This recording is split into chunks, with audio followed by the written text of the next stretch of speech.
हमें ये लगता है कि इस उलझन को मजीद उलझन ज़दा करने की कोशिश की जा रही है ताकि दिमाग जो है इसी पे ही सिर्फ सर्फ किए जाएं कि इसको किस तरीके से सुलझाया जा सकता है और इसी में ही ये वक्त गुजर जाए। क्या वक्त गुजारी के लिए हुकूमत हो रही है, एक बुनियादी सवाल है। इसी मंजरनामे में बात करेंगे। हमें ज्वाइन किया है GDA की रहनुमा सायरा बानो साहिबा ने। सायरा बानो साहिबा, बहुत शुक्रिया आपके वक्त का।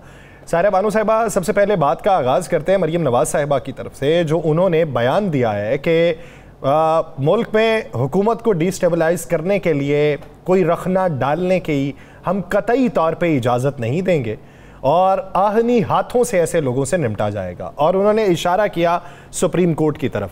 क्या ये हुकूमत अपनी इंटेंशंस और अपनी समत का तयन कर चुकी? अस्सलाम वालेकुम। सब बातों का जवाब देकर आपने कहा कि ये हालात उलझन ज़्यादा नहीं, अब तो ताफुन ज़्यादा है कि वो किसी तरफ भी देखने को दिल नहीं कर रहा। और वो कहते हैं ना कि इनकी जो इंटेंशन थी, जो इनकी नीयतें थी खराब, उनमें सब ताफुन उठना शुरू हो चुके। मरियम बीबी ने आज आपको बस ये आना है पंजाब में ना, आप लोग उन्होंने क्या इदारों को धमकी दी है। वैसे तो वो कहते हैं ना कि ये इनकी पार्टी का वतीरा रहा है कि जिस वक्त इक़्तिदार में नहीं होते उस वक्त वो पाँव पकड़ते हैं और जिस वक्त इक़्तिदार में होते हैं तो वो गला पकड़ते हैं अपने इत्तेहादी और बाकी चीजों। तो यहाँ पर तो जिस वक्त उनका बयान था वो तो मुझे ऐसे लग रहा था कि वो किसी आला पार्टी की बी टीम लग रही। पहले हमने सुना था कि 1 मंडे को मरी में कॉन्फ्रेंस है, मीटिंग है, उसके बाद एलामिया जारी किया जाएगा। फिर उसके बाद वो कैंसिल हो गई। तो मेरे ख्याल में कि वालिद मोहतरम ने उनको बोला है कि बेटा ये सारा रायता तुमने फैलाया है, अब तुम ही समेटो। तो देखिए जिस तरह के अभी राणा साहब ने बोला कि पार्टी का कोई बंदा भी इन सारी चीजों पर आपने एक ऐसे कुछ ऐसे बयान आप तो दिए जैसे फर्ज की रिपोर्ट के बारे में इधर उधर एक हल्के फुल्के बयान चल रहे हैं, लेकिन आज इन्होंने आके बोला तो ये तो इदारों में तसादुम वैसे ही चल। आप इनकी तारीख उठा कि इन्होंने क्या क्या किया, क्या कहते हैं अदालतों पे हमले, उसके बाद इन्होंने जिस तरह अभी राणा साहब ने बोला कि जो मुकदमे चलाने हैं तो फिर 12 अक्टूबर से चलते हैं कि तब इन्होंने क्या किया कि हाजिर चीफ सर्विस है और आपने यहाँ पर क्या इंजीनियरिंग डिपार्टमेंट से एक बंदे को चीफ आर्मी स्टाफ बना दिया और पिंडी सदर बाजार से आपने बल्ले लेकर भी चिपका दिए। तो अपनी चीजें भी याद रखें। आज किसने कह दिया कि आप गंगा नहा लिए और वो कहते हैं कि 900 चूहे खाकर बिल्ली हज को चली और ये न्यू इली का वाटर ये फतवे देगी और ये सर्टिफिकेट बांटेगी खरीदारी की और क्या कहते हैं कि जी ये पार्टी अदम। अच्छा सायरा बानो साहबा, कितनी तेजी के साथ हालात तब्दील हो रहे हैं जिसकी तवक्को की नहीं जा रही थी, ना हुकूमत को तवक्को थी ना और बहुत से लोगों को तवक्को थी। तो क्या इसी तेजी से अब किसी की रुखसती भी हो रही है? नहीं, आपने कहा ना किसी को तवक्को थी कि जो वो कहते हैं ना कि कहीं की ईंट कहीं का बड़ा बालमती ने कुंभा जो। मैं इसमें फरीदा खानम और मोहतरमा नूरजहां वाली मिसाल भी दे सकती हूँ कि वो जो रंग बिरंगे कप लेकर आई थी। लेकिन आप मुझे बताएं कि हमें तो ये सब कुछ नजर आ रहा था कि जिस तरीके से आवाम का मैंडेट आपने चोरी किया, जबरदस्ती वो हारों को जिताकर तीसरे नंबर पे आने वालों को आपने आके हुकूमत में बिठा दिए, जो 76 सालों से, खैर इसमें 35 साल माशाल्लाह के निकालने और बाकी ये कि जो आवाम को लॉलीपॉप देते हैं हालात सुधरने का, और हमेशा यही हम सुनते आए कि मुल्क नाजुक मोड़ से गुजर रहे। हमें पता था कि ये कोई भी इतने नाअहलों का बोझ नहीं सहार सकता। अब ये जो कुछ भी चल रहा है ये जिद और अनाज चल रहा है, एक ढीठपना चल रहा है, जैसे एक जिद्दी बच्चे की जिद होती है कि नहीं मुझे यही चाहिए। अरे कैसे? ये जो 25 करोड़ आवाम है, आज आप हालात देख रहे हैं, आज आप पन्नू के हालात देख लें, आप यहाँ हमारे सिंध में कच्चे के हालात देख लें, आप बलूचिस्तान की तरफ देख लें, पूरा मुल्क को आपने वो क्या कहते हैं खाना जंगी की तरफ मोड़ दिया। सवाल मेरा ये है कि मौजूदा सूरत हाल के अंदर हुकूमत ने जो एडहॉक जजेस की तैनाती के हवाले से मौक़िफ़ ये अपनाया कि 8-5 का फैसला, वज़ीर कानून कहते हैं कि आइन को रीराइट किया गया, मरियम नवाज साहिबा भी ये कह रही हैं कि रखना डालने की आप कोशिश कर रहे हैं। तो इस मामले के ऊपर ये चीज़ें जो आगे को बढ़ेंगी, मुस्तकबिल में किस हद तक असरअंदाज होंगी?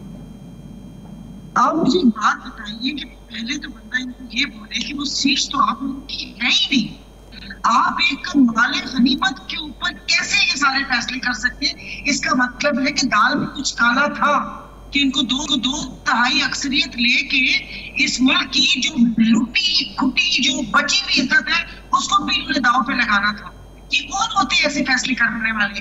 बाकी एडहॉक जजेस की बात है कि उसमें तो वो कहते हैं कि वो तो एक स्पेसिफिक प्रोजेक्ट केस और पीरियड के लिए आते हैं, और इन्होंने कहा कि इतने सारे केसेस पेंडिंग पड़े हुए, तो क्या फिर वो ये केसेस सुनेंगे या आके इस केस में जब आप फुल कोर्ट फुल बेंच ने फैसला दे दिया और उसके बाद जी की तशरीह सही नहीं हुई, इल्जाम भी लगा दिया उस पे इलेक्शन कमीशन पे, वरना हमें तो सब कुछ नजर आ रहा था कि जिस तरीके से 22 लोग के फैसले किए गए, जिस तरीके से इसमें हम लोग भी, मुझे अक्सर लोग कहते हैं कि तुम बीच में मतलब इतना वो, हमारे साथ भी तो ये हुआ है। अभी उससे पहले आपने जजेस का जिक्र किया कि उन्होंने खुद ही साइड पर हो गए, क्यों मकबूल बाकर का नाम, क्या वो किस वजह से हुए? यहाँ पर आके सिंध का सौदा करके इस इलेक्शन में पूरी बी टीम पीपल्स पार्टी की बन के उन्होंने सिंध का सौदा किया। आज वो कह रहे हैं कि इन फैसलों के ऊपर अगर उनको ट्रोलिंग का सामना करना पड़ता तो बहुत सही था, मैं भी उसमें होती। मकबूल बाकर साहब की बात मैं कर रही हूँ कि जो वो सिंध में करके गए। बाकी आपने क्या सवाल किया था? सवाल मैंने ये किया कि ये फैसलों पे अगर असरअंदाज होंगे तो भुगतना किसे किसे पड़ेगा? भुगतना इन्हीं को पड़ेगा, क्योंकि इनकी किस्मत बहुत खराब है जो ये स्टेप उठाते हैं। घूम के तमाचा इनके मुंह के ऊपर, ये समझ रहे हैं कि ये क्या आखिरी दफा है, क्या ये आगे ये अगर सपोज अल्लाह न करे 5 साल तो हुकूमत नहीं चलने की। अब वो देखे ना कि गैर मुल्की वो कह रहे हैं कि 18 महीने कहाँ ही चलने के असरात है। सही आप मुझे बताएं, एक बजट का खराब था कि उस बजट में पैसे चाहिए थे, किसी को उन्होंने बजट पेश कर दिया। अब मैं भी अगले बजट तक इस सारे उसमें आपने देखा नहीं है कि बस पार्टी कैसे खामोश है, कोई गेम प्लान तो उनके पास होगा। बाकी अभी राणा साहब ने कहा कि ये वाली बात फैसल वाडा कहने की है, ये फैसल वाडा का ताल्लुक जिस पार्टी से है वो तो कुछ भी आके कह सकते, लेकिन इंतशार तो इन जैसे लोग आके फैलाते हैं। ये जो चंद सहाफी बैठकर आप ट्विटर उठाकर देख ले, जिनको पहले से हर चीज पता होती है, क्यों इनको सब पहले से। लेकिन एक बात तो देखे ना, वो सारी चीज़ें गलत साबित हो गई हैं सुप्रीम कोर्ट के फैसले के बाद और बहुत से चीज़ों के फैसलों के बाद, तो बहुत से लोगों के बहुत से अंदाजे गलत साबित हो गए हैं। बेशक वो टीवी पे बैठ के बात करते थे, बेशक वो किसी और जगह बैठ के बात करते थे। बातें कमोबेश वही होती है, हालात बदल जाते हैं तो फिर उनको अपना प्लान बदलना होता है। प्लान ए बी सी भी तो होता है ना। अब प्रोग्राम का वक्त कम है, वरना कहते हैं कि फिर किसी दिन आपको बताऊंगी। चले कोई एक प्लान ही बता दे।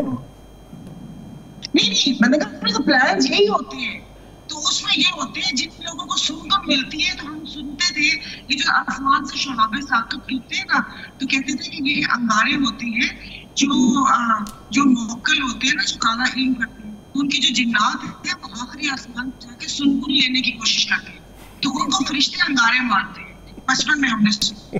तो इन जैसे किरदारों को देख के मुझे लगता है कि ये भी जाके सुनगुन लेने की कोशिश करते हैं। इससे ज्यादा इन्हें कुछ नहीं पता, जितना उन्होंने बता तो उतना ही पता होता है।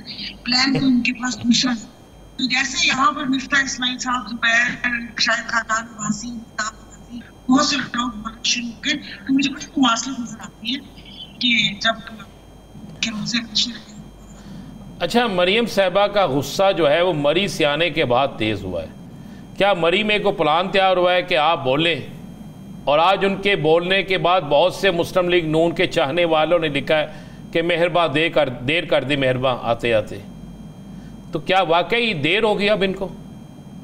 देखिए, खुद से तो बोलना नहीं होता है ना कि आप अपनी पार्टी आप चला रहे हैं। जिस वक्त आपने अपनी पार्टी की भाग दौड़ किसी के हाथ में दे दी है, आपका क्या ख्याल है कि किसने कैसे खराब पाना कि इनके लिए इतनी मलामत भी उठाई, फॉर्म 47 का खराब बना, फिर कमिश्नर रावलपिंडी को लॉन्च करके कि भाई अगर पंजाब अगर ये नहीं वफाक में गवर्नमेंट ली तो पंजाब गवर्नमेंट भी जाएगी। फिर आप देख लें कि जिस तरीके से वहां बात चल रही है, तो ये कुछ तो पे बैक करना पड़ेगा ना। तो फिर देखिए, पहले भी अगर आपकी एक ट्वीट गुजरी होगी कि नाराज है लोग कि आपके लिए हमने इतना कष्ट उठाया लेकिन आप हमारे लिए बयानिया नहीं बना सके। आप तो अपने आप के लिए नहीं बयानिया बना सकते, आपने हमारे लिए भी बयानिया नहीं बनाया। तो वो फिर फ्रंट पर आई है कि मैं इस बात पे करूं। सुप्रीम कोर्ट ने जो फैसला दे दिया, जो चीज आपकी है ही नहीं उसके छीन जाने से, छीनी भी नहीं, हकदार को हक वापस मिला, उस पर इन लोगों की चीखें मुझे समझ नहीं आ रही कि इनका शोर शराबा किस चीज का। और मुझे तो बस बहुत अजीब सा लग रहा है, क्योंकि इंसान अपनी भी यहाँ पर कुछ चीज होती है उसको इस्तेमाल करना। अच्छा साहिरा बानो साहिबा, ये बताइए कि क्या पाकिस्तान तहरीक इंसाफ पे पाबंदी और 3 शख्सियात के ऊपर आर्टिकल 6 लगाने पे पीपल्स पार्टी मान जाएगी? पीपल्स पार्टी मुझे तो नहीं लगता, क्योंकि वो अपनी गेम बहुत क्या कहते हैं ना, बहुत सेफ खेल रही है गेम। क्या आप देखिए कोई ऐसा बयान नहीं सुना होगा, अंदरूनी बातें आके पता चलती हैं, अब किसने अंदरूनी बातें कोई डिराइव भी कर सकता है। तो अभी तक ऐसा कुछ नहीं है। अभी जो खबरें चल रही हैं, जो सुन रहे हैं कि बेबी वजीर आजम बदल जाए, मैंने आपके प्रोग्राम में कहा था कि ऐसे हो सकता है, बहुत पहले कहा था, और राणा साहब आप के प्रोग्राम में मैंने गवर्नर राज के भी कहा था कि उससे क्या कहते हैं, हालात बहुत बुरे होंगे, तो वो ऑप्शन भी केपीके में हो सकता है। लेकिन सुनने में है कि आपके सिंध से भी एक वज़ीर आज़म के उम्मीदवार कराची से खासकर बड़े एक्टिव हुए हैं और बहुत सी मुलाकातें भी कर रहे हैं, और वो कह रहे हैं कि मुझे मौका भी दें। हाँ, पीपल्स पार्टी के नहीं, कोई और जमात भी है, MQM है। मेरी खुदा, छोड़ दीजिए MQM, मैं क्या कहूँ आपको, लेकिन बंदा पूछे तारीफ कर रहा है जिसके अपने बंदे की क्रेडिबिलिटी कुछ नहीं है। मैंने तो सवाल किया कि हजरत अपने बारे में भी तो कुछ बताया ताकि हमें पता चले कि आप इतने नेक सीरत लोगों की गुफ्तगू कैसे कर सकते हैं। मैं आपको नाम बता दूंगा जी, मैं आपको नाम बता दूंगा जी। जिन्होंने बैक स्टैबिंग की, वो बंदे यहाँ पर आके, अल्लाह की शान है, वो क्या कहते हैं, जो हमारे मेयर थे ना, क्या मुस्तफा कमाल साहब, वो भी आके यहाँ पर प्रेस कॉन्फ्रेंस कर रहे हैं, महंगाई पे बात कर रहे हैं। आप पहुंच गए, आप नाम तक भी पहुंच गई हैं। हाँ जी, नाम तक ही, अब देख लीजिए ना, बस डिमांड बहुत है उनकी। ये उनका एक फिक्रा है कि वो ऐसे बोलते थे, तो वो आके क्या करेंगे कि खुदा का वास्ता को रहम कर ले, फिर तो मैं ही अलम लेके बाहर निकल पड़ूंगी। मैं बस अब क्या मैं कहूँ मैं कि इतना हम लोगों को ये समझ रखे कि जिनको 100 वोट मिले, कहाँ तो डॉल्फिन को 1 वोट नहीं मिलता था, कहाँ तो उनकी मेहरबानी से इनको हजारों वोट मिलके आके यहाँ पर बड़ा जमान हो गए।